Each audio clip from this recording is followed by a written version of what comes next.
La princesa prometida, de William Goldman. Este es el libro que más me gusta de todo el mundo, aunque nunca lo he leído. ¿Cómo puede ser semejante cosa? Haré lo imposible por explicarlo. Cuando era niño, los libros no me interesaban nada. Detestaba leer, no se me daban nada bien y además, ¿cómo dedicarme a la lectura cuando había montones de juegos esperándome? El baloncesto, el béisbol, las canicas. Era incansable. Incluso llegué a ser bastante bueno. Si me daban una pelota y un patio vacío, era capaz de inventarme triunfos en el último segundo.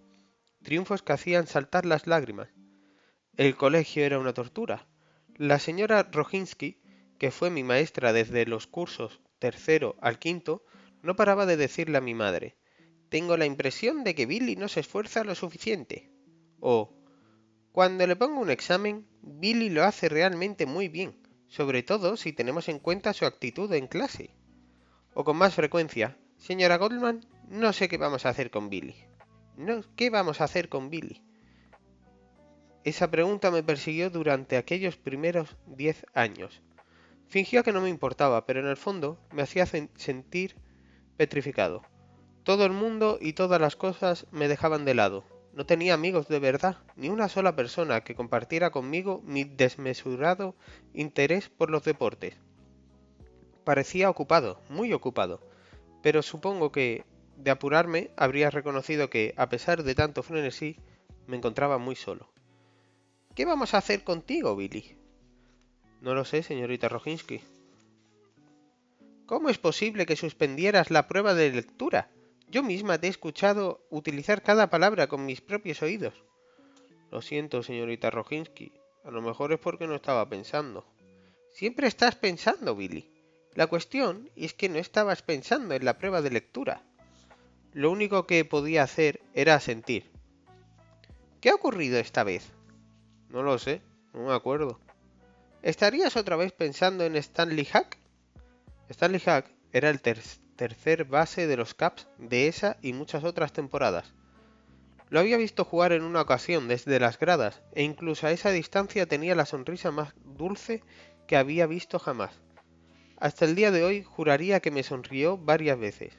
Lo adoraba. Además, bateaba como los dioses. No, Bronco Nagurski. Es un jugador de fútbol. Un gran jugador. Y el periódico de anoche decía que a lo mejor vuelve a jugar otra vez para los Bears. Se retiró cuando yo era pequeño. Pero si volviera y si yo lograse que alguien me llevase un partido, podría verlo jugar. Y a lo mejor si alguien me llevara, lo conociese, tal vez lograría que me lo presentasen después. Y a lo mejor, si tuviese hambre, podría invitarlo a un bocadillo de los míos. Trataba de imaginarme qué tipo de bocadillo le gustaría a Bronco Nagurski. La señorita Roginski se hundió en el asiento. Tienes una imaginación soberbia, Billy. No sé qué le contesté. Probablemente gracias, o algo por el estilo.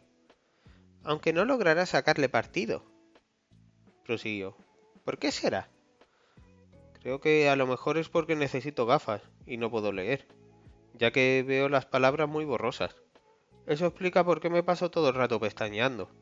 A lo mejor si fuese un médico de los ojos podría recetarme gafas, y entonces sería el mejor lector de la clase, y usted no tendría que hacerme quedar tanto después de la hora. Se limitó a señalar detrás de ella y a ordenarme. Ponte a borrar las pizarras, Billy. Sí, señorita. Lo de borrar las pizarras se me daba de maravilla. ¿Las ves borrosas? Me preguntó la señorita Roginski al cabo de un rato. No, ¿qué va? Me inventé la historia. Tampoco pestañeaba nunca, pero la señorita Roginski parecía muy mosqueada. Siempre lo parecía. Llevamos así 3 cursos. No sé por qué, pero no logro llegar al fondo de tu pensamiento. Usted no tiene la culpa, señorita Roginski. No la tenía. A ella también la adoraba. Era regordeta, pero recuerdo que por aquel entonces deseaba que fuera mi madre. Nunca logré que la cosa funcionara, a menos que hubiera estado casada con mi padre y después se hubiera divorciado y mi padre se hubiera casado con mi madre, que estaba bien. Y como la señorita Roginski tenía que trabajar, yo quedé bajo custodia de mi padre. Todo tenía sentido. Pero la cuestión era que nunca llegaron a intimar. Me refiero a papá y a la señorita Roginski. En las ocasiones en las que se veían, cada año para la celebración de Navidad, Cuando venían los padres yo vigilaba como un loco con la esperanza de descubrir alguna mirada furtiva que significara algo así como ¿qué tal? ¿Cómo te ha ido desde que nos divorciamos? Pero no había caso. No era mi madre, sino simplemente mi maestra, y en su vida yo era una zona personal de fracaso evidente. Ya verás cómo mejoras, Billy. Eso espero, señorita Roginski. Eres de los que tardan en florecer, eso es todo. Winston Churchill tardó en florecer, y tú también. Estuve a punto, estuve a punto de preguntarle en qué equipo jugaba, pero algo en su tono de voz me convenció de que era mejor que no lo hiciera. ¿Y a ese tampoco lo conocía. Tampoco sabía lo que quería decir con eso de tardar en florecer, pero deseé con fervor ser de los que tardan en hacerlo.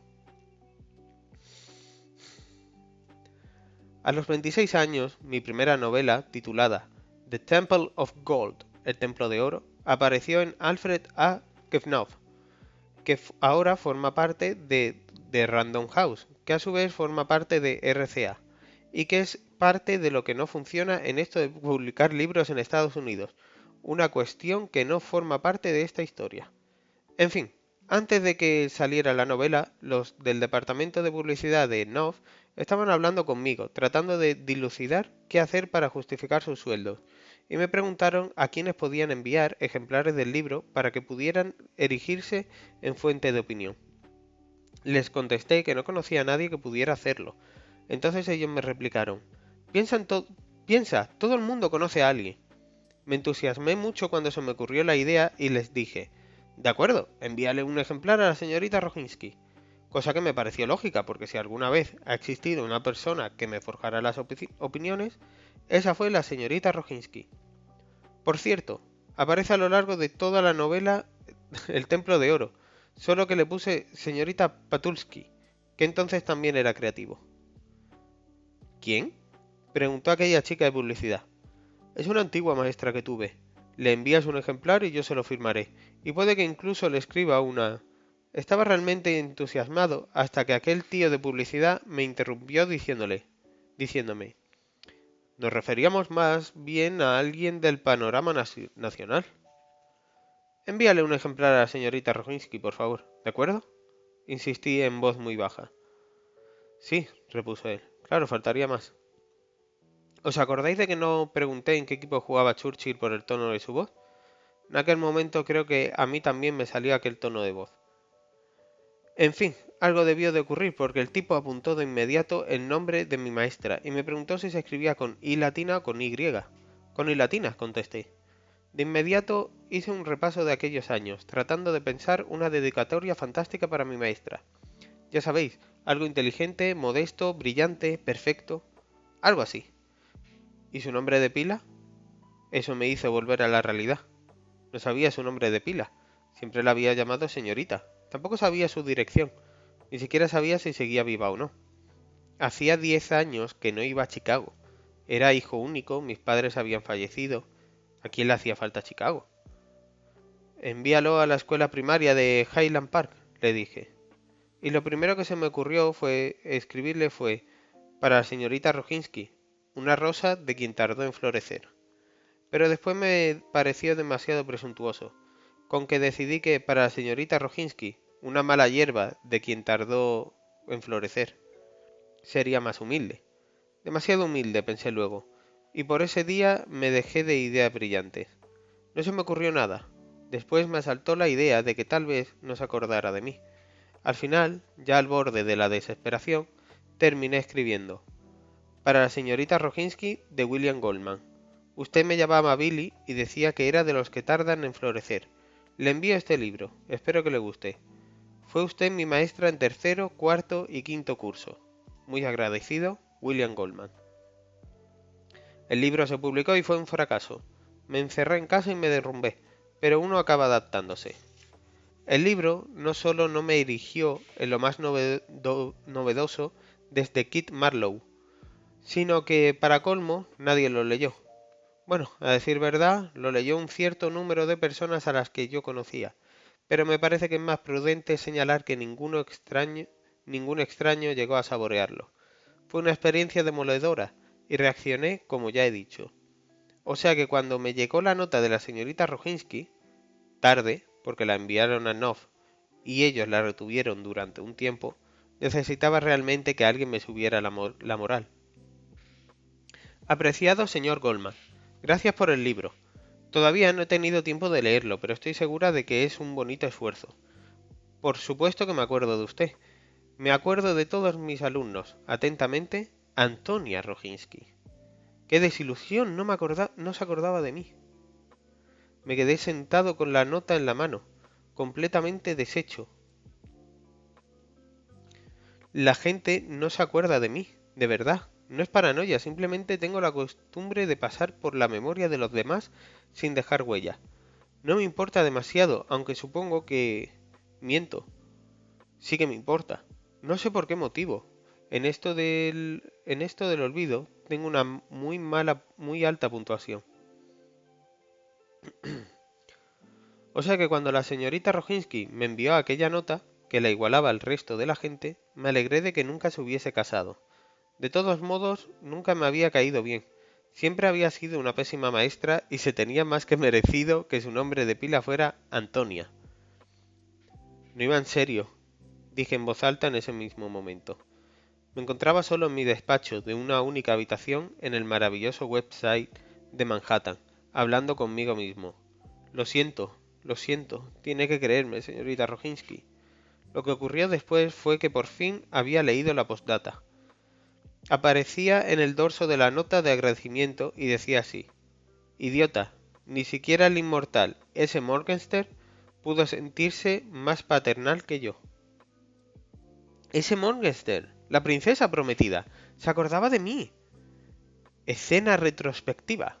1941, otoño.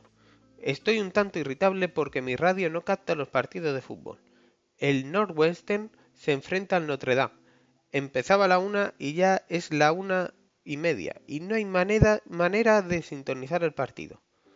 Música, noticias, radionovela, de todo menos el gran acontecimiento. Llamo a mi madre, viene, le digo que mi radio está averiada, que no logro sintonizar el Northwestern Notre Dame. ¿Te refieres al partido de fútbol? Me pregunta. Sí, le contesto. Pues hoy es viernes, me dice. Creía que jugaban el sábado. Seré idiota. Me echo en la cama, escucho las radionovelas y al cabo de un rato intento volver a sintonizarlo y la estúpida de mi radio va y capta todas las emisoras de Chicago menos la que transmite el partido de fútbol. Me pongo a gritar como un poseso y mi madre entra otra vez hecha una fiera. ¡Tiraré la radio por la ventana! No lo coge, no logro sintonizarlo. ¿Sintonizar qué? Pregunta mi madre. El partido de fútbol. Sí que eres borde, el partido. Que lo dan el sábado y cuidadito con lo que dices, niño, me advierte mi madre. Ya te he dicho que hoy es viernes, vuelve a marcharse. ¿Alguna vez ha existido un infeliz tan grande? Humillado giro la sintonía de mi fiel Zenith y trato de encontrar el partido de fútbol. Fue tan frustrante que me quedé ahí acostado, sudando y con el estómago revuelto, aporreando la parte superior de la radio para hacerla funcionar bien. Y así fue como se dieron cuenta de que deliraba a causa de la pulmonía. Las pulmonías de ahora no son lo que eran antes, sobre todo cuando yo la tuve. Estuve como 10 días ingresado en el hospital, y después me enviaron a casa para el largo periodo de convalecencia. Creo que me pasé otras 3 semanas más en cama, un mes quizá. No me quedaba energía, ni siquiera para mi juego, no era más que un pelmazo en periodo de recuperación de fuerza. Punto. Así es como tenéis que imaginarme cuando me encontré con la princesa prometida. Era la primera noche que pasaba en casa después de salir del hospital. Exhausto, seguía siendo un enfermo. Entró mi padre, supuse que a darme las buenas noches. Se sentó al pie de la cama. Capítulo 1. La prometida, dijo. Solo entonces levanté la vista y vi que llevaba un libro. Eso, por sí solo, era sorprendente. Mi padre era casi analfabeto, en inglés. Venía de Florín, donde se desarrolla la princesa prometida, y allí no había sido ningún tonto. En cierta ocasión dijo que habría acabado siendo abogado, y puede que fuera cierto. La cuestión es que a los 16 años probó suerte y se vino a América, apostó por la tierra de las oportunidades y perdió. Aquí nunca encontró nada que le viniera bien. No era de aspecto atractivo, muy bajito, calvo desde joven, y le costaba mucho aprender. Una vez que captaba una idea se le quedaba grabada, pero las horas que tardaba en metérsele en la cabeza era algo increíble. Su inglés siempre fue ridículamente inmigrante, y eso tampoco le ayudó mucho. Conocí a mi madre durante un viaje en barco. Más tarde se casaron y cuando creyó que podía permitirse el lujo, me tuvieron a mí. Trabajó toda una vida como segundo barbero en la barbería de menos éxito de Highland Park, Illinois. Hacia el final solo solía dormitar todo el día sentado en su silla. Y así fue como murió. Llevaba muerto una hora cuando el otro barbero se dio cuenta. Hasta ese momento había creído que mi padre se estaba echando una buena siesta. Tal vez fuera así. Tal vez todo se reduzca a esto. Cuando me lo dijeron, me sentí terriblemente afectado, pero al mismo tiempo pensé que aquella forma de marcharse era casi como una prueba de cómo había sido su existencia. En fin, que entonces le dije, ¿cómo? No te he oído. Estaba muy débil y terriblemente cansado. Capítulo 1. La prometida. Entonces levantó el libro en la cara de S. Morgenstern, un gran escritor florinés, La princesa prometida. Él también se vino a América. S. Morgenstern murió en Nueva York, lo escribió en inglés. Hablaba 8 lenguas. A estas alturas mi padre dejó el libro y me enseñó los dedos. 8.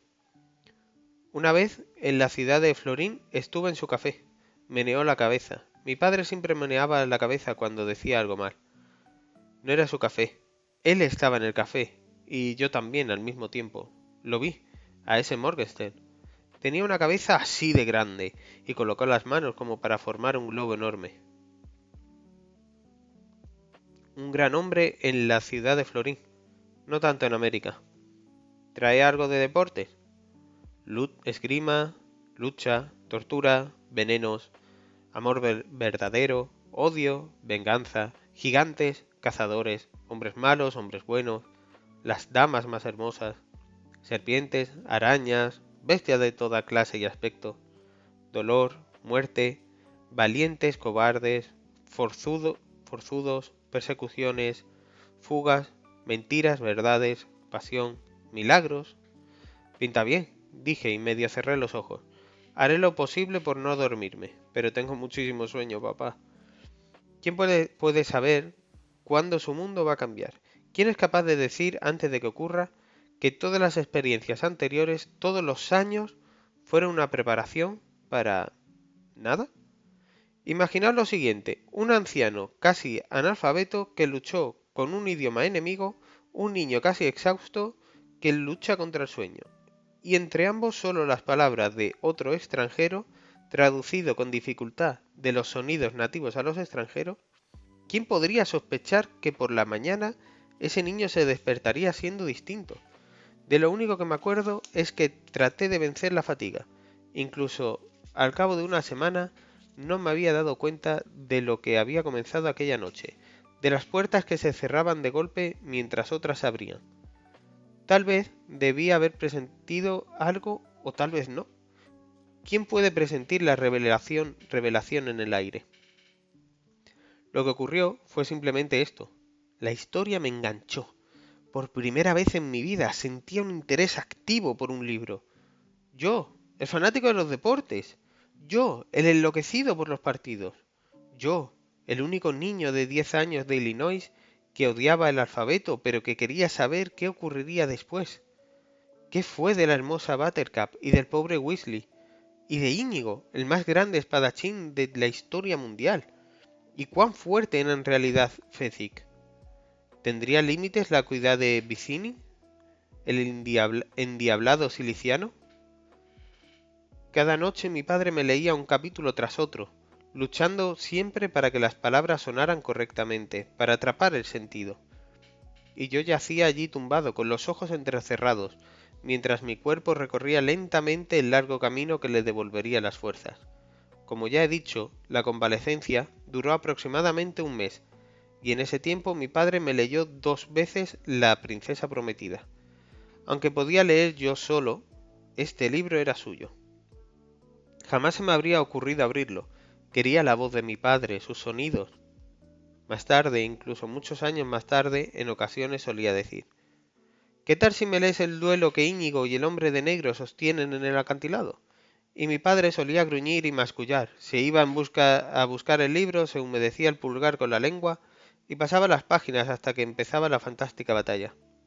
Me encantaba, incluso hoy, cuando surge la necesidad, así es como evoco el recuerdo de mi padre, encorvado, esforzando la vista y deteniéndose ante una palabra difícil, tratando de ofrecerme la obra maestra de Morgenstern, lo mejor que podía. La princesa prometida pertenecía a mi padre, todo lo demás era mío. No hubo historia de aventuras que se salvara de mí. Pero vamos, pero vamos, le decía a la señorita Roginski cuando me restablecí. Sigue recordándome a Stevenson cuando ya me lo he leído todo. ¿A quién leo ahora? Prueba con Scott, me sugería ella. Y vamos a ver si te gusta. Y yo probaba con el viejo Sir Walter, y me gustaba lo suficiente como para tragarme media docena de libros en diciembre. Gran parte del mes eran las vacaciones de Navidad, por lo tanto no tenía que interrumpir la lectura nada más que de vez en cuando para comer algo. ¿Y ahora a quién más? Tal vez a Cooper, me decía ella. Y yo venga a leer El cazador de ciervos y todo lo demás sobre los rastreadores, y un buen día por mi cuenta me topé con Dumas y D'Artagnan, y esos dos tíos me estuvieron entretenido gran parte de febrero. Te has convertido en un adicto a la novela ante mis propios ojos, me dijo la señorita Roginski. ¿Sabes que ahora te pasas más tiempo leyendo del que pasabas jugando? ¿No te das cuenta de que están empeorando tus notas de matemáticas? No me importaba cuando me criticaba. Estábamos solo en clase y la perseguía para que me sugiriese a alguien interesante que devorar. Meneó la cabeza y me dijo: Billy, no cabe duda de que estás floreciendo, delante de mis ojos. La cuestión es que no sé en qué te convertirás. Yo me quedé ahí esperando a que me dijera el nombre de algún autor. Eres insoportable, mira que quedarte ahí esperando. Se detuvo un segundo para pensar. Está bien, prueba con Hugo, Nuestra Señora de París. Hugo, dije yo, Nuestra Señora de París, gracias. Me volví dispuesto a salir corriendo hacia la biblioteca. Mientras me iba, la oí suspirar lo siguiente: esto no durará, no puede durar. Pero duró. Y dura. Soy tan fanático de las aventuras ahora como lo era entonces, y esto nunca tendrá fin. Aquel primer libro mío que mencioné, El Templo de Oro, ¿sabéis de dónde saqué el título? De la película Gunga Din. La he visto 16 veces y sigo pensando que es la película más estupenda de aventuras que jamás, repito, jamás se haya filmado. La verdadera historia de Gunga Din, cuando me licencié del ejército, juré que jamás volvería a un puesto militar. Nada grandioso, solo un juramento vitalicio. Bien, pues al día siguiente de haberme licenciado me encuentro en mi casa. Tengo un amigo en Fort Sheridan que está cerca y voy a verlo. Entonces él me dice: oye, adivina qué película dan esta noche. Gunga Din. ¿Iremos?, le dije yo. No está permitido, me contestó, vas de civil. Resultado, volví a vestirme el uniforme la noche siguiente de haberme licenciado y entré a hurtadillas en un puesto militar para ver la película. Y salí a hurtadillas, como un ladrón en plena noche, con el corazón al galope, sudores fríos y demás. Soy adicto a la acción, la aventura, llamadlo como queráis, en cualquier forma, color, etc. Jamás me perdí una película de Alan Ladd o de Errol Flynn. Sigo sin perderme las de John Wayne. Mi vida entera empezó de verdad cuando mi padre me leyó a Morgenstern a la edad de 10 años. Un hecho, Dos hombres y un destino es sin lugar a dudas lo más popular con lo que he tenido relación. Cuando muera, si el Times me llega a dedicar una nota necrológica, será gracias a Bach. De acuerdo. ¿Cuál es la escena de la que todo el mundo habla? El momento único que se graba en la memoria de todos, en la tuya, en la mía y en la de las masas. Respuesta: el salto desde el acantilado. Bueno, cuando escribí esa escena recuerdo que pensé que los acantilados desde los que saltaban eran los acantilados de la locura que todo el mundo intenta escalar en La Princesa Prometida. Cuando escribí Dos hombres y un destino, a mi mente acudían imágenes retrospectivas en las que aparecía mi padre leyéndome la escena de esa escalada con cuerdas de los acantilados de la locura, mientras la muerte aguardaba agazapada. Aquel libro fue la mejor cosa que se me ocurrió en la vida. Perdóname, Helen. Helen es mi esposa, la famosa psiquiatra infantil. Y mucho antes de casarme sabía que iba a compartirlo con mi hijo. Sabía también que iba a tener un hijo, o sea que cuando nació Jason, si hubiera sido niña se habría llamado Pambi. ¿Os imagináis una psiquiatra infantil que le ponga a sus hijos semejantes nombres? En fin, cuando nació Jason tomé nota mentalmente de que cuando cumpliera 10 años debía comprarle un ejemplar de La Princesa Prometida. Después me olvidé de todo aquello. Otra escena retrospectiva. Hotel Beverly Hills, diciembre pasado. Me traen de cabeza las reuniones sobre las poseídas de Stepford, de Ira Levin, que voy a adaptar para la pantalla grande. Llamo a mi mujer a Nueva York a la hora de la cena, cosa que hago siempre para que se sienta querida y hablamos. Casi al final de nuestra conversación me dice: por cierto, le regalaremos a Jason una bicicleta de 10 marchas. La he comprado yo, me pareció adecuado. ¿Qué opinas? ¿Por qué adecuado? Vamos, Billy. 10 años, 10 marchas. ¿Mañana cumple 10 años? La había olvidado por completo. Llama, llama, llaman, Llámanos mañana a la hora de la cena y podrás desearle feliz cumpleaños. ¿Helen? Oye, hazme un favor, telefonea a la librería 999 y diles que te envíen La Princesa Prometida. Espera, que cojo un lápiz. Y se marchó un ratito. Vale, dispara. ¿La princesa qué? Prometida, de S. Morgenstern. Es un clásico para niños. Dile que la semana que viene, cuando regrese, le haré preguntas sobre el libro y que no tiene por qué gustarle. Pero que si no le gusta, me suicido. Díselo tal cual, por favor. No quisiera ejercer más presiones sobre él. Mándame un beso, tonto. ¡Mua! Nada de estrellas jóvenes. Esa era la frase que usaba siempre para terminar nuestras conversaciones, cuando yo andaba solo y sin compromiso en la soleada California. Se han extinguido, tonta. Esa era mi frase. Colgamos. A la tarde siguiente ocurrió que apareció de la nada una joven estrella de carne y hueso, bronceada y de respiración profunda. Yo estoy tonteando junto a la piscina y ella en bikini, estupenda. Tengo la tarde libre, no conozco un alma, o sea que me pongo a jugar al juego de cómo puedo abordar a esa chica sin que ella se eche a reír a carcajadas. Nunca hago nada, pero lo de mirar es un ejercicio fenomenal, y yo tengo el título de campeón de liga en eso de mirar a las chicas. No se me ocurre ninguna forma de abordarla que conecte con la realidad, así que me pongo a hacer largos en la piscina. Nado 400 metros diarios porque me duelen las lumbares. Ida y vuelta, 18 largos. Y cuando he terminado, me voy al lado hondo y me quedo jadeando. Y la estrellita se me acerca nadando. Se aferra al borde, también del lado hondo, a un palmo de donde yo estoy, con el pelo mojado y brillante, y el cuerpo debajo del agua. Pero sé que está ahí, y va y me dice: ocurrió de veras.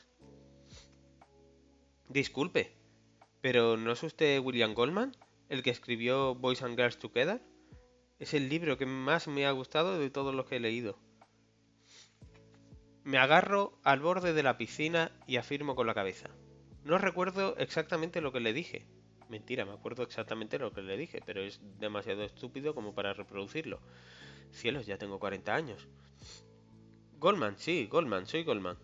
Me salió todo como una sola palabra. Vete a saber el idioma que creyó que estaría hablando.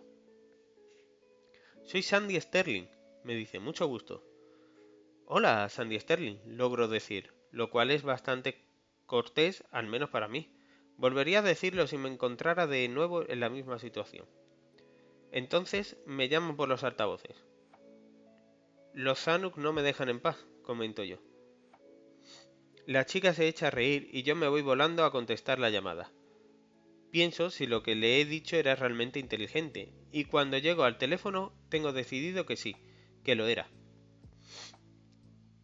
Cojo el auricular y digo inteligente en lugar de dígame, o de Bill Goldman y voy y digo inteligente. Willy, ¿has dicho inteligente? Es Helen. Helen, estoy reunido por lo del guión y habíamos quedado en llamarnos esta noche a la hora de la cena. ¿Por qué me llamas a la hora del almuerzo? Hostil, hostil. No se te ocurra jamás hablar con tu mujer sobre la hostilidad cuando es una freudiana declarada. Es que en esta reunión de guiones me están volviendo loco con las tonterías. ¿Qué pasa? Probablemente nada, salvo que la obra de Morgenstern está agotada. Hoy he preguntado en Doubleday. Por el tono que empleaste me pareció que podía ser importante. O sea que te informo de que Jason tendrá que conformarse con su muy adecuada bicicleta de 10 marchas. No es importante, digo yo. Sandy Sterling me sonríe. Desde el lado hondo de la piscina. Me sonríe a mí. Gracias de todos modos. Me disponía a colgar cuando digo, oye, ya que te has tomado tantas molestias, llama a Argosy de la calle 59. Se especializan en libros agotados. Argosy en la 59, ¿de acuerdo? Ya hablaremos a la hora de la cena. Cuelga, sin decirme nada de estrellas jóvenes. Siempre termina todas las conversaciones telefónicas con esa frase y ahora no la ha hecho. ¿Acaso algo en mi tono de voz me ha delatado? Helen es muy especial para estas cosas. Además, siendo psiquiatra, la culpa, como si fuera un pudding, comienza a bullir en mi horno interior. Vuelvo a mi tumbona, solo. Sandy Sterling nada unos cuantos largos. Cojo mi New York Times. Hay en el aire cierta tensión sexual. ¿Ya no nadas más? Pregunta. Dejo el periódico. Está junto al borde de la piscina, del lado que queda más cerca de mi tumbona. Asiento, mirándola fijamente. ¿Zanuck, Dick o Darryl? Pregunta. Era mi mujer, le contesto, poniendo el énfasis en la última palabra. La chica no se inmuta, sale de la piscina y se tiende en la tumbona de al lado. Pechugona, pero rubia. Si a uno le gustan así, Sandy Sterling tiene que gustar.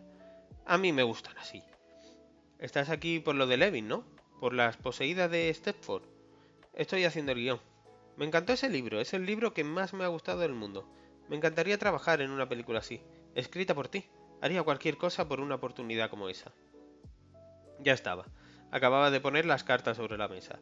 Naturalmente que enseguida le dejo las cosas claras. Oye, no acostumbro a hacer este tipo de cosas. De lo contrario, las haría, porque estás estupenda, de eso no cabe duda. Y te deseo toda clase de felicidad. Pero la vida ya de por sí es bastante complicada, como para agregarle cosas de esas. Eso es lo que pensé que iba a decirle. Pero entonces me dije, un momento, ¿dónde está escrito que tú debas ser el puritano del mundo del cine? He trabajado con gente que lleva archivos de tarjetas para este tipo de asuntos. Es la verdad. Preguntarle a Joy Saber. ¿Has actuado en muchas películas? Me oigo preguntar. Ya sabéis que sentía un verdadero entusiasmo por conocer la respuesta. Nada que ampliara mis horizontes. No sé si me explico. ¿Señor Goldman? Levanto la vista. Es el asistente del socorrista. Es para usted otra vez, me dice entregándome el teléfono. ¿Willy? El mero sonido de la voz de mi esposa hace que la duda ciega recorra cada fibra de mi ser. Dime, Helen. Parece raro. ¿Qué pasa, Helen? Nada, pero... Por nada no me habría llamado. Willy, ¿qué te pasa? No me pasa nada. No me pasa nada. Trataba de ser lógico. Al fin y al cabo eres tú la que me está llamando. Solo trataba de determinar por qué. Cuando me lo propongo, llego a ser bastante distante. Me estás ocultando algo. Lo que más me indigna en este mundo es que Helen se ponga así. Os lo explico. Con su horrible formación de psiquiatra, solo me acusa de ocultarle cosas cuando le estoy ocultando cosas. Helen, en estos momentos estoy en una reunión. Por favor, dime lo que quiere. Ahí estaba otra vez la cuestión. Le estaban mintiendo a mi esposa en relación con otra mujer y esa otra mujer lo sabía. Sandy Sterling, que ocupa la tumbona contigua a la mía, me sonríe mirándome directamente a los ojos. En Argosy no tienen el libro. Nadie tiene el libro. Adiós, Willy. Y cuelga. ¿Tu mujer otra vez? Asiento y dejo el teléfono colgado sobre la mesa, junto a mi tumbona.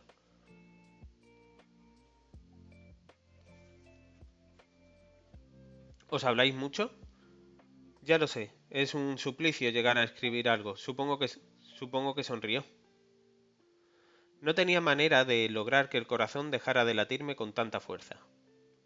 Capítulo 1. La prometida, dijo mi padre. Debí de dar un respingo o algo por el estilo porque la chica dijo, ¿eh? Mi pa... empieza a decir yo. Empieza a decir otra vez y luego añado, nada. Tranquilo, me dice ella, y me lanza una sonrisa verdaderamente dulce. Durante un segundo posó su mano sobre la mía, de un modo suave y reconfortante. Me pregunté si era acaso posible que además fuera comprensiva. ¿Estupenda y comprensiva? ¿Sería legal? Helen nunca había sido comprensiva, aunque siempre decía que lo era. Entiendo por qué lo dices, Willy. Pero en secreto trataba de descubrir mi neurosis. No, supongo que era comprensiva, pero no era compasiva.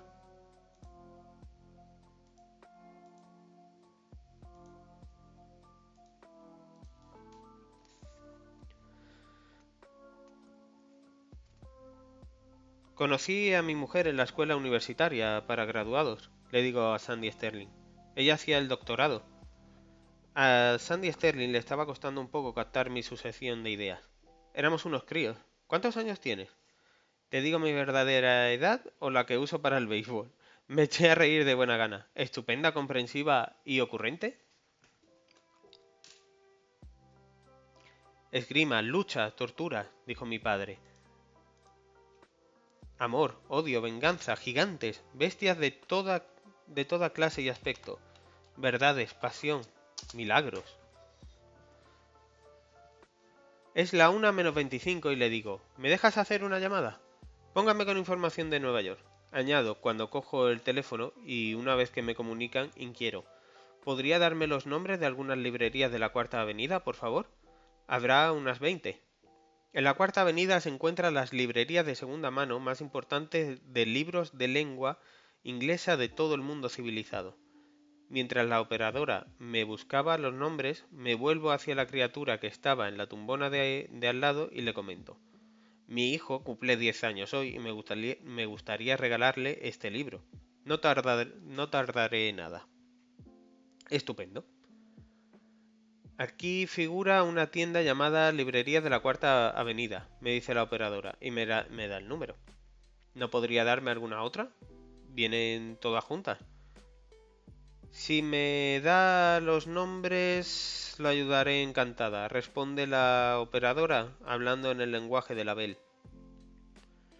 Con este ya tengo bastante, le contesto, y le pido a la operadora del hotel que me ponga con la tienda. Oiga, que llamo desde Los Ángeles, le digo, y busco la princesa prometida de S. Morgenstern. No, lo siento, me contesta el tío. Y antes de que le pueda pedir que me dé los nombres de otras librerías, el tipo me cuelga. Le pido a la operadora del hotel que vuelva a ponerme con la tienda, y cuando el tío vuelve a coger el teléfono le digo, habla su corresponsal de Los Ángeles, esta vez procure no colgar tan deprisa. Le he dicho que no lo tengo. Ya lo he entendido, pero como estoy en California me gustaría que me diera los nombres y los teléfonos de algunas otras tiendas de la zona. Quizá los tengan, y como podría imaginarse, por aquí no abundan las páginas amarillas de Nueva York. Ellos a mí no me ayudan, y yo tampoco. Vuelvo a colgar. Me quedo ahí sentado, con el auricular en la mano. ¿Cuál es ese libro tan especial? Me pregunta Sandy Sterling. No tiene importancia, le contesto, y cuelgo. Entonces le digo, sí que la tiene. Vuelvo a coger el teléfono y finalmente logro comunicarme con Harcourt Brace Jovanovich, mi editor de Nueva York, y al cabo de unos cuantos minutos más, la secretaria de mi editor me lee los nombres y los teléfonos de todas las librerías de la zona de la Cuarta Avenida. Cazadores, decía en aquel momento mi padre. Hombres malos, hombres buenos, las damas más hermosas. Lo tenía acampado en la cabeza, acurrucado calvo y medio bizco, tratando de leer, tratando de agradar, tratando de mantener alejado a los lobos y a su hijo con vida. Era la 1:10 cuando por fin logré tener la lista completa y me despedí de la secretaria. Entonces empecé con las librerías. Oiga, llamo desde Los Ángeles para preguntar si tienen un libro de Morgenstern. La princesa prometida y, lo siento, comunican. Hace años que está agotado, otro que comunica. Las 2 menos 25. Sandy sigue nadando y monta un poco en cólera. Debe de pensar que le estoy tomando el pelo. Pues no le estoy tomando el pelo, pero lo parece. Lo siento, tuve un ejemplar en diciembre, no lo tengo, lo siento. Esta es una grabación, el número que ha marcado no funciona, rogamos que cuelgue y... No. Y Sandy que trina, echando chispas y recogiendo sus cosas. ¿Quién lee a Morgenstern hoy en día? Sandy se marcha, estupenda, preciosa, se marchó. Adiós, Sandy. Lo siento, Sandy. Lo siento, ya estamos cerrando. Ya son las 2 menos 5, las 5 menos 5 en Nueva York. Pánico en Los Ángeles. La línea comunica. No contestan, no contestan. En Florinés, creo. Lo tendré en algún sitio de la trastienda. Me incorporo en la tumbona. El tío tiene un acento marcadísimo. Necesito la versión inglesa. Hoy en día pocos piden a Morgenstern. Ya no sé qué tengo en la trastienda. Venga mañana y búsquelo usted mismo. Estoy en California, le digo. Chalado. Es muy importante para mí que me lo busque. ¿Esperará mientras lo hago? Yo no pienso pagar la llamada. Tómese el tiempo que necesite. Se tomó 17 minutos. Yo esperé en línea, escuchando. De vez en cuando se oía el sonido de un paso, un estrépito de libros, un gruñido. ¡Ay, ay, ay! Y por fin, bien, tengo el florinés, tal y como pensaba. Por poco. Pero no la versión inglesa, digo. Y de pronto el hombre empieza a chillarme. ¿Cómo? ¿Se ha vuelto loco? Me rompo el alma para que usted me diga que no lo tengo. Claro que lo tengo aquí. Y créame que le va a costar una buena suma. Estupendo, se lo digo en serio, no es broma. Escúcheme, que le explico lo que tiene que hacer. Coja un taxi y pídale que lleve los libros a Parky. Oiga, señor Chalado California, ahora me va a escuchar usted a mí. Aquí va a caer una tormenta de nieve en cualquier momento, y ni yo ni mis libros iremos a ningún sitio sin dinero. 6,50 cada uno. Si quiere la versión inglesa, tendrá que llevarse también la florinesa. Y cierra a las 6. Estos libros no saldrán de aquí si yo no recibo antes $13. No se vaya, le digo, y cuelgo. ¿Y a quién llama uno fuera del horario de oficina y con las navidades al caer? Pues a un abogado. Charlie, le digo cuando logro encontrarlo, me tienes que hacer un favor. Vete a la Cuarta Avenida, a la librería de Abramovich, págale $13 por los 2 libros, coge un taxi hasta mi casa y dile al conserje que lo suba a mi piso. Ya sé que está nevando. ¿Qué me dice? Que es un favor tan extraño que no tendré más remedio que hacértelo. Vuelvo a telefonear a Abramovich. Mi abogado ya va para allá. Nada de cheques, me dice Abramovich. Es usted todo corazón. Cuelgo y empiezo a hacer cálculos. Aproximadamente unos 120 minutos de conferencia a razón de $1.30 y 5 los primeros 10 minutos. Más 13 por los libros, más 10 por el taxi de Charlie, más unos 60 por sus honorarios.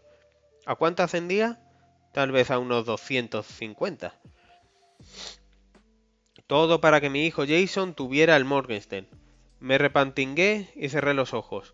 $250 por no mencionar las 2 horas de tormento y angustia, sin olvidarnos de Sandy Sterling. Una ganga. Me llamaron a las 7:30. Estaba en mi suite. Le encanta la bici, me dice Helen. Está prácticamente fuera de sí. Fabuloso. Ah, llegaron tus libros. ¿Qué libros? Preguntó. Chevalier no habría podido parecer más indiferente. La princesa prometida, en varias lenguas. Por suerte una de ellas era el inglés. Bueno, me parece bien. Me parece muy bien.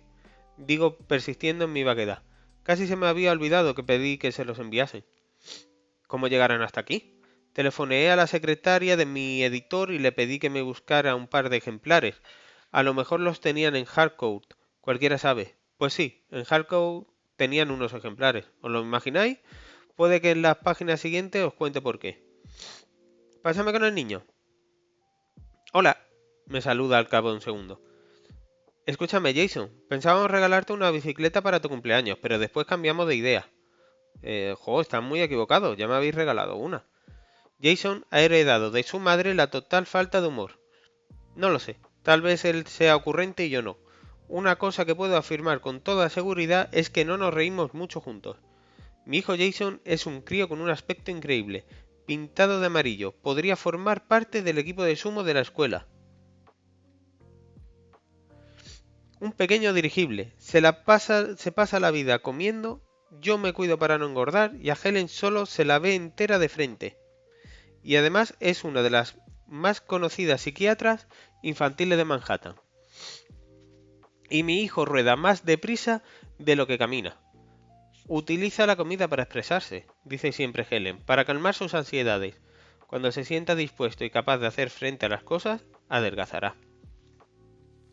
Oye Jason, mamá me ha dicho que el libro te acaba de llegar, ya sabes, el de la princesa. Me encantaría que lo leyeses mientras estoy fuera. Cuando yo era crío me encantó y me gustaría saber qué te parece. ¿También tiene que encantarme? Vaya si era hijo de su madre. No, Jason, solo quiero saber tu opinión, la verdad. Te echo de menos, campeón. Te llamaré para tu cumpleaños. Jo, estás muy equivocado. Hoy es mi cumpleaños. Estuvimos de guasa otro rato, hasta bastante después de que hubiéramos agotado todos los temas. Hice lo mismo con mi cónyuge y colgué con la promesa de regresar al cabo de una semana. Tardé 2. Las reuniones se extendían, los productores tenían inspiraciones de las que había que tomar nota. Los directores necesitaban que les calmaran los egos. En fin, que estuve en la soleada California mucho más de lo planeado.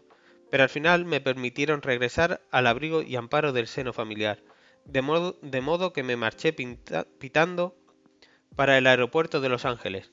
No fuera a ser que alguien cambiara de parecer. Llegué temprano, cosa que siempre hago cuando vuelvo a casa, porque tenía que llenarme los bolsillos con chismes y cositas para Jason. Cada vez que regreso de un viaje viene hacia mí corriendo, anadeando y gritando: «Deja que te vea los bolsillos». Acto seguido me revisa todos los bolsillos, apoderándose de su soborno.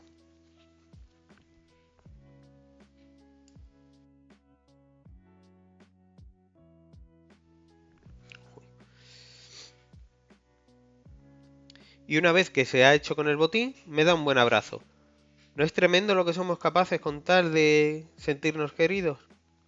«Deja que te vea los bolsillos», grita Jason y viene hacia mí cruzando el vestíbulo. Es jueves, la hora de la cena, y mientras él cumple con el ritual, Helen sale de la biblioteca y me da un beso en la mejilla al tiempo que me dice: «¡Qué hombre más deslumbrante tengo!». Lo cual también forma parte del ritual, y cargado de regalos, Jason me da una especie de abrazo para salir disparado, andando hacia su habitación del mismo modo que antes. «Angélica está preparando la cena», anuncia Helen. «No podrías haber calculado mejor». «¿Angélica?». Helen se lleva el índice a los labios y me susurra: «Hace 3 días que trabaja aquí, pero creo que puede llegar a ser una joya». «¿Qué había de malo en la joya que teníamos cuando me marché?», le pregunto también en susurros. «Solo llevaba aquí una semana». «Resultó un desengaño», responde Helen. Y eso fue todo. Helen es una mujer brillante. En la universidad fue miembro de la asociación de alumnos de más altos méritos, sacó todos los sobresalientes posibles, todo un portento intelectual, pero la cuestión es que no logra que le duren las chicas de servicio. En primer lugar, supongo que se siente culpable de tener quien le haga las cosas, puesto que la mayoría de las chicas disponibles hoy en día son negras o hispanas, y Helen es ultra super liberal. En segundo lugar, es tan eficiente que las asusta. Todo lo hace mejor que ellas, y lo sabe. Y además sabe que ellas lo saben. En tercer lugar, una vez que las tiene aterrorizadas, trata de explicarle las cosas. Claro, siendo psicoanalista, ¿se entiende? Como decía, trata de explicarles por qué no deberían sentirse aterrorizadas. Y al cabo de una buena media hora de analizarles el ego, las chicas acababan realmente aterradas. En fin, que en los últimos años hemos tenido un promedio de 4 joyas al año. Hemos tenido mala suerte, pero cambiará. Digo del modo más reconfortante que sé. Solía fastidiarla con este tema de la limpieza, pero aprendí que no era lo más conveniente. La cena estuvo lista un poco más tarde, y rodeando a mi esposa con un brazo y a mi hijo con el otro, avancé hacia el comedor. En aquel momento me sentía a salvo, seguro. todas las cosas bonitas. La cena estaba servida. Espinacas a la crema, puré de patatas, salsa, carne asada, a la cazuela. Estupendo. Salvo que no me gusta la carne asada por- porque como muy poca carne, pero las espinacas a la crema me chiflan. O sea que con todo, sobre el mantel había dispuesta una selección más que comestible. Nos sentamos. Helen sirvió mi carne. En cuanto al resto, nos pasamos las fuentes. Mi ración de asado no estaba demasiado jugosa, pero la salsa sirvió para equilibrar la cosa. Helen llamó al timbre. Apareció Angélica. Tendría unos 18 o 20 años, de piel aceitunada y movimientos lentos. Angélica, este es el señor Goldman. Le sonrío y le digo hola, agitando el tenedor en el aire. Ella asiente. Angélica, no lo digo para que te lo tomes como una crítica, puesto que la culpa la tengo yo, pero en lo sucesivo los dos hemos de tratar por todos los medios de acordarnos de que al señor Goldman le gusta el roast beef muy... ¿Era roast beef? Pregunto yo. Helen me lanza una mirada y prosigue. Angélica, no hay ningún problema. Debía haberte hablado más de una vez sobre cuáles eran las preferencias del señor Goldman, pero la próxima vez que tomemos asado de costillas deshuesadas, procura, por favor, que por dentro quede de color rosado, ¿de acuerdo? Angélica se retira a la cocina. Otra joya que se iba a hacer gárgaras. No os olvidéis de que al comenzar la cena los tres éramos felices. Dos nos quedamos en ese estado, pero Helen se mostraba visiblemente afectada. Jason acumulaba el puré de patatas en su plato con un movimiento experto y firme. Le sonrío a mi hijo y le digo, oye, trata de tomártelo con más calma, ¿eh? Se sirve otra cucharada bien llena y la desparrama en el plato. Jason, ten en cuenta que son muchas calorías, le digo. Es que tengo mucho apetito, papá, me contesta sin mirarme. ¿Por qué no te atiborras de carne? Come toda la carne que te dé la gana y no te diré una sola palabra. No pienso comer nada, exclama Jason. Aparta el plato, se cruza de brazos y fija la mirada en la lejanía.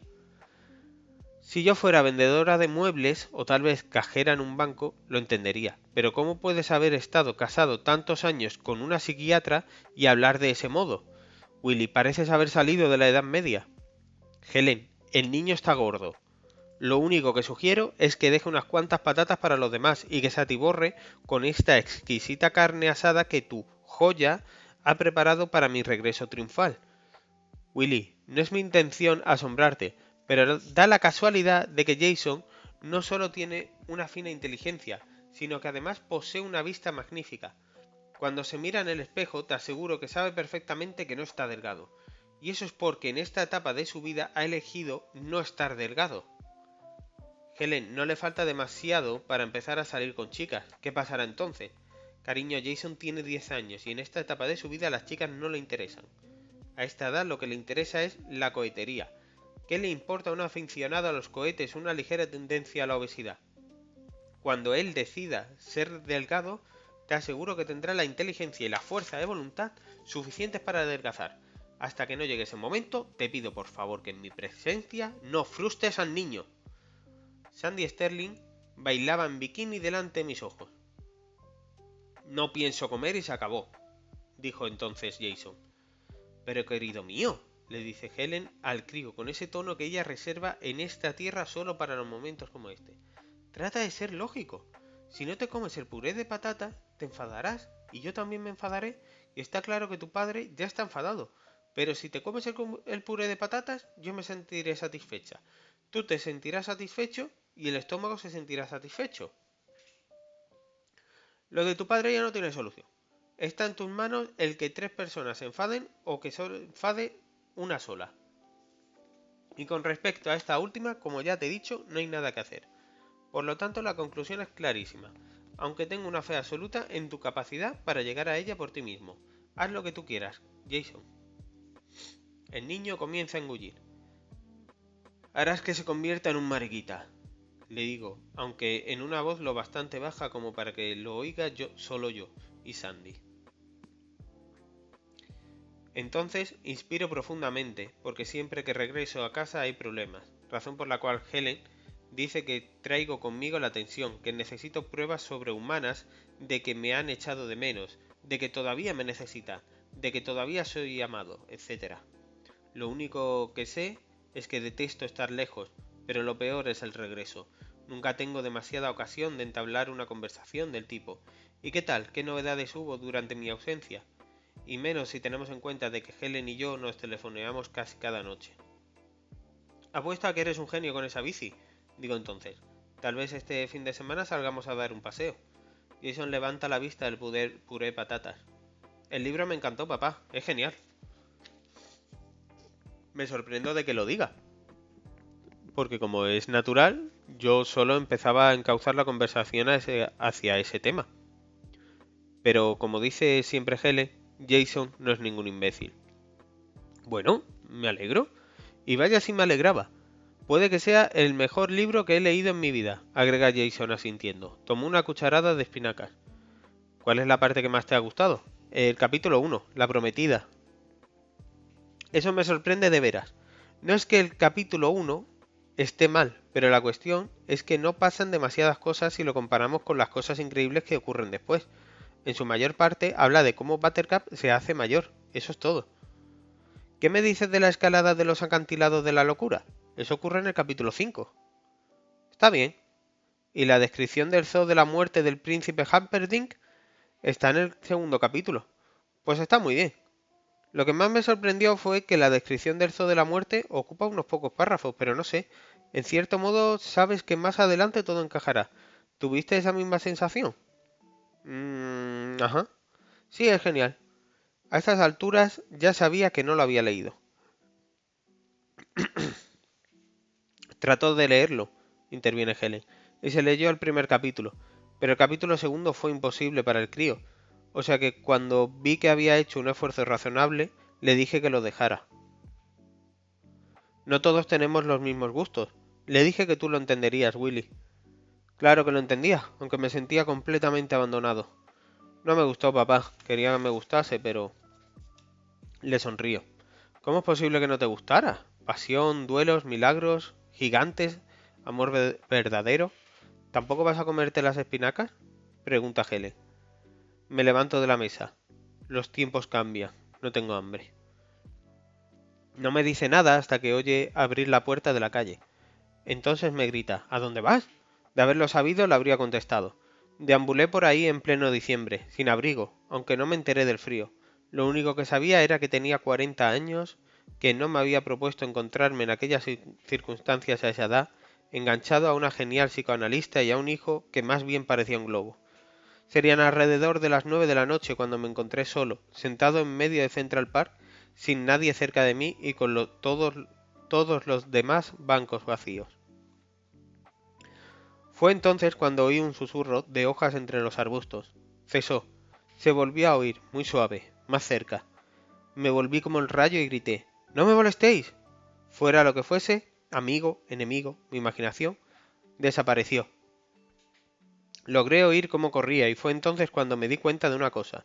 En aquel momento era un tipo peligrosísimo. Entonces sentí frío y me fui a casa. Helen repasaba unas notas en la cama.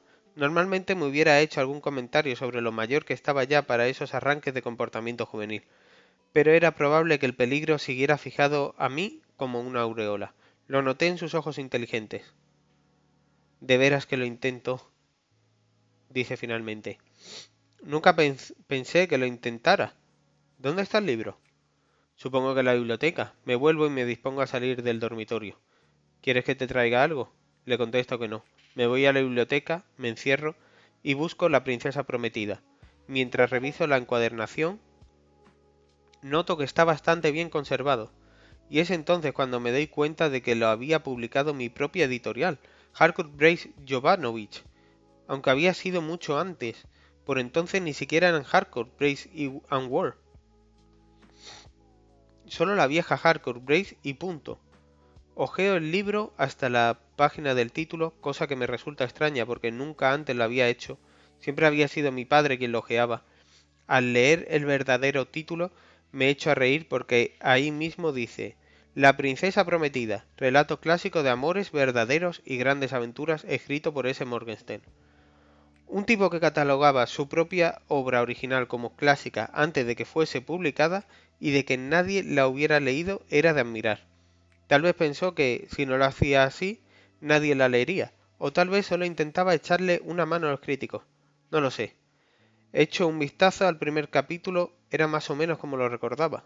Paso al segundo capítulo, donde el autor habla del príncipe Halpendink y ofrece la descripción breve e incitante del zoológico de la muerte. Y es ahí cuando comienzo a darme cuenta del problema. No es que la descripción no figurara, estaba, y era más o menos como la recordaba. Pero antes de llegar a la descripción, había unas 60 páginas de texto que hablaban de los antepasados del príncipe Humperdinck y de cómo su familia llegó a controlar Florín, y de esta boda y de este niño que engendró a este otro de aquí, que después se casó con no sé quién. Pasé al capítulo tercero, el galanteo, y descubrí que hablaba de la historia de Gilder y de cómo ese país llegó al puesto que ocupa en el mundo. Cuanto más hojeaba el libro, de más cosas me enteraba. Morgenstern no se había propuesto escribir un libro infantil, sino una especie de historia satírica de su país y del declive de la monarquía en la civilización occidental. Pero mi padre solo me había leído las partes de acción, las partes buenas. No se ocupó en absoluto del aspecto serio. A eso de las 2 de la madrugada, llamo a Hiram de Martha's Vineyard. Hiram Hiding ha sido mi editor durante una docena de años, desde Soldier in the Rain, y juntos hemos pasado muchas cosas, pero nunca por las llamadas telefónicas a las 2 de la madrugada. Sé que hasta el día de hoy no ha logrado entender por qué no pude esperar, digamos que hasta la hora del desayuno. ¿Billy? ¿Bill? ¿Seguro que te encuentras bien? Me pregunta todo el rato. Oye, Hiram, comienzo yo a decir después de haberlo llamado unas 6 veces. Escúchame, habéis publicado un libro justo después de la Segunda Guerra Mundial. ¿Te parece que sería una buena idea que lo compendiara y volviésemos a publicarlo ahora? Bill, ¿seguro que te encuentras bien? Sí, muy bien. Oye, solo utilizaría las partes buenas. Me encargaría de añadir párrafos allí donde se produzcan saltos en la narración y dejaría solo las partes interesantes. ¿Qué te parece la idea? Bill, aquí son las 2 de la madrugada. ¿Sigues en California? Finjo una total sorpresa para que no piense que estoy loco. Lo siento, Hiram. Dios mío, si seré idiota. En Beverly Hills apenas son las 11. Oye, ¿crees que podrías comentárselo al señor Jovanovich? ¿Querés decir ahora mismo? Mañana o pasado, no hay prisa. Le comentaré lo que sea, pero no sé si entiendo bien lo que quieres, Bill. ¿Seguro que estás bien? Estaré en Nueva York mañana. Te llamaré y te daré más detalles, ¿vale? Bill, ¿podrías hacerlo en las primeras horas del horario de oficina?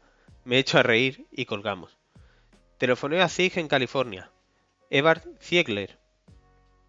Lleva unos 8 años haciéndome de agente cinematográfico. Él fue quien me representó en Dos hombres y un destino. A él también lo desperté. Oye Zig, ¿podrías ayudarme a aplazar las poseídas de Stepford? Se me ha presentado otro proyecto. Te han contratado para que empieces ya mismo. ¿Cuánto tiempo más necesitarías? No estoy seguro. Nunca había compendiado una obra. ¿Tú qué piensas que haría? Supongo que si se trata de un aplazamiento, amenazarían con demandarnos y acabarías perdiendo el trabajo. La cosa resultó más o menos como él predijo. Amenazaron con demandarme y estuve a punto de perder el trabajo y una cierta suma de dinero. Y no me gané demasiados amigos en la industria, como la llamamos los que estamos en esto del cine. Pero comprendí el libro. Y vosotros lo tenéis ahora en vuestras manos. La versión de las partes buenas. ¿Por qué me tomé tantas molestias? Helen me insistió mucho para que pensara una respuesta. Le parecía importante, pero no exactamente por qué a ella le interesaba saber mis motivos, sino lo que le interesaba era que yo lo supiese. ¿Por qué te comportaste como un chalado, Willy? Me tenías realmente asustada. ¿Por qué, pues? Esto del autoescrutinio nunca se me ha dado bien. Todo lo escribo por impulso. Esto me suena bien, aquello me suena mal. Y así, no puedo analizarlo. Al menos no logro analizar mis propios actos. Sé que no espero que esto le cambie la vida a nadie como me la cambió a mí, Pero si nos fijamos en las palabras del subtítulo, amor verdadero y grandes aventuras, yo creí en eso en cierta ocasión.